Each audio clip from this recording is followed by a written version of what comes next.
Welcome to TBC channel. మీ అందరికీ తెలుసు, తెలంగాణ రాష్ట్రంలో ఎప్పుడో జరగవలసిన పంచాయతీ ఎలక్షన్స్ ఇప్పటి వరకు జరగలేదు. దానికి కారణం తెలంగాణ కాంగ్రెస్ ప్రభుత్వం జరిపిన ఇంటెలిజెన్స్ సర్వే ప్రకారం ప్రభుత్వంపై భాగ వ్యతిరేకతతో ఉండడంతో సీఎం రేవంత్ రెడ్డి పంచాయతీ ఎలక్షన్స్ కి వెళ్లే ధైర్యం చేయలేదు. అయితే ఈ వ్యతిరేకతకి కారణం రేవంత్ రెడ్డి ఎలక్షన్స్ ప్రచారంలో కాంగ్రెస్ మేనిఫెస్టోలో ఎన్నో హామీలు ఇచ్చారు. పాత బీఆర్ఎస్ ప్రభుత్వం చేసిన ధరణి స్కామ్స్ ని, కాళేశ్వరం స్కామ్స్, లిక్కర్ స్కామ్స్, ఇంకా బీఆర్ఎస్ ప్రభుత్వ హయాంలో గవర్నమెంట్లో జరిగిన అవినీతి, అధికారులు చేసిన స్కామ్స్ ని బయటకు తీస్తానని ఇలా ఎన్నో చెప్పారు. వీటిపై రేవంత్ రెడ్డి సీఎం అయ్యాక ఎలాంటి యాక్షన్ తీసుకోలేదు.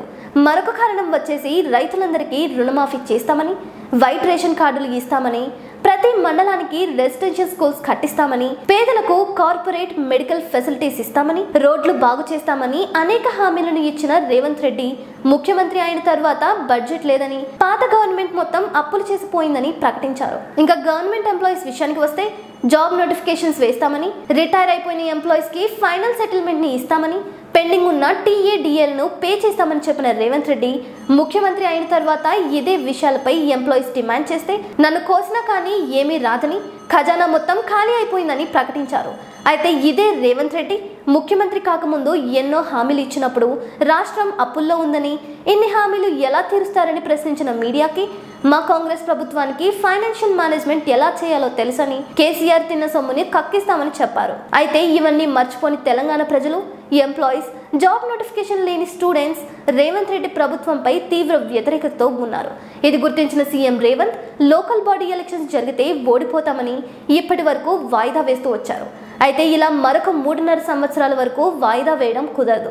అంతేకాకుండా పోను ప్రభుత్వంపై వ్యతిరేకత పెరగడమే కానీ తగ్గడం జరగదు. అందుకే ఇప్పుడు పంచాయతీ ఎలక్షన్స్ ని జరపడానికి సీఎం రేవంత్ రెడ్డి కొన్ని మాస్టర్ ప్లాన్స్ ని వేస్తున్నట్లు తెలుస్తోంది.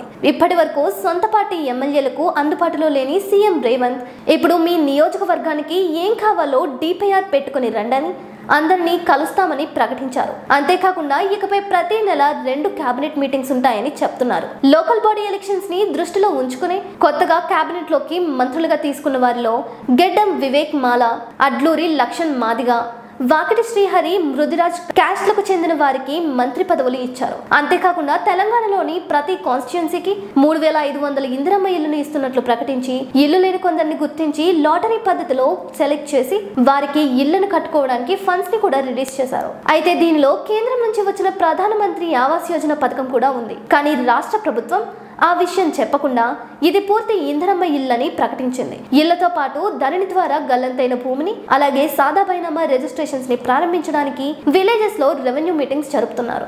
అయితే భూభారతిలో 2014 వరకు రికార్డ్స్ ఎలా ఉన్నాయో అలానే ఎంట్రీ చేస్తామని చెప్తున్నారు. సాదా బైనామా రిజిస్ట్రేషన్ల గురించి హైకోర్టులో కేసు నడుస్తున్న విషయం తెలిసిందే. కాబట్టి భూభారతి ద్వారా ఇప్పట్లో సాదా బైనామాకి సంబంధించిన రిజిస్ట్రేషన్లు జరగవు. కానీ లోకల్ బాడీ ఎలక్షన్స్ లో విలేజెస్ లోని ఓట్స్ కోసం సీఎం రేవంత్ ప్లాన్ వేశారు. ఇంకా మిగిలింది రోడ్స్.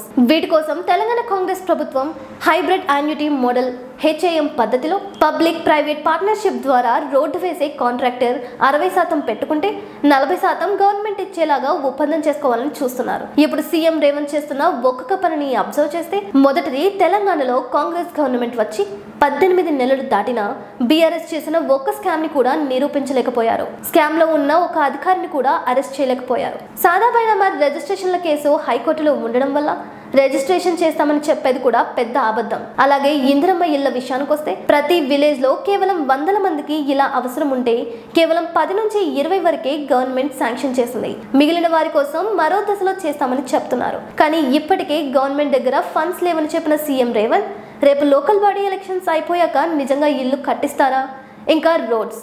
ఇప్పటికే సెక్రటేరియట్ లో కాంట్రాక్ట్ బిల్లింగ్ రిలీజ్ చేయడానికి 12% కమిషన్ నడుస్తుందని, finance minister Bhatti Vikramarka team ఈ కలెక్షన్స్ లో ఇన్వాల్వ్ అయ్యిందని చెప్తున్నారు. ఇలాంటి టైంలో ఏ కాంట్రాక్ట్ అయినా ఈ గవర్నమెంట్ మీద నమ్మకంతో తన జేబులో ఉన్న 60% డబ్బులు తీసి పెట్టుబడి పెట్టి రోడ్లు వేస్తాడా? ఇది కూడా జరగదు. కానీ CM Revanth local body elections లో కొంతవరకు గెలవడానికి ఎమ్మెల్యేలకు అపాయింట్మెంట్లు ఇవ్వడం, నెలకు 2 సార్లు కేబినెట్ మీటింగ్లని, సాదా బైనామా రిజిస్ట్రేషన్లు, రోడ్లను, ఇందిరమ్మ ఇళ్లని మరోసారి తెలంగాణ ప్రజలను పిచ్చోల్ని చేయడానికి ప్లాన్ చేసినట్లు తెలుస్తోంది.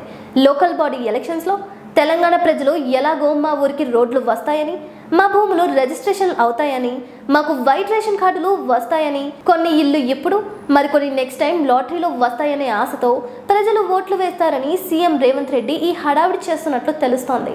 ఒక్కసారి పంచాయతీ ఎలక్షన్స్ అయిపోవడంతోనే ఆ తర్వాత 3.5 సంవత్సరాల వరకు ఎలాంటి ఎలక్షన్స్ లేవు కాబట్టి అప్పటి వరకు బీఆర్ఎస్ ప్రభుత్వం చేసిన అప్పుల వల్లే ప్రజలకు ఇచ్చిన హామీలను తీర్చలేకపోయానని, నన్ను కోసిన రూపాయి కూడా రాలేదని మళ్ళీ చెప్పొచ్చు. కానీ ప్రస్తుతం సీఎం రేవంత్ చేస్తున్న హడావిడితో కొంతవరకు లోకల్ బాడీ ఎలక్షన్స్ లో గెలవడానికి ప్రయత్నిస్తున్నారు. ఈ వీడియో చూసిన వారు మీ గ్రామంలో ఎన్ని ఇల్లు వచ్చాయి, మీ భూ సమస్యలు తీరాయా, పంచాయతీ ఎలక్షన్స్ లో కాంగ్రెస్ మళ్ళీ గెలుస్తుందా అనేది కమెంట్ రూపంలో చెప్పండి. అలాగే మా వీడియోని లైక్ చేయండి, మా ఛానల్ ని సబ్స్క్రైబ్ చేయండి. Thank you.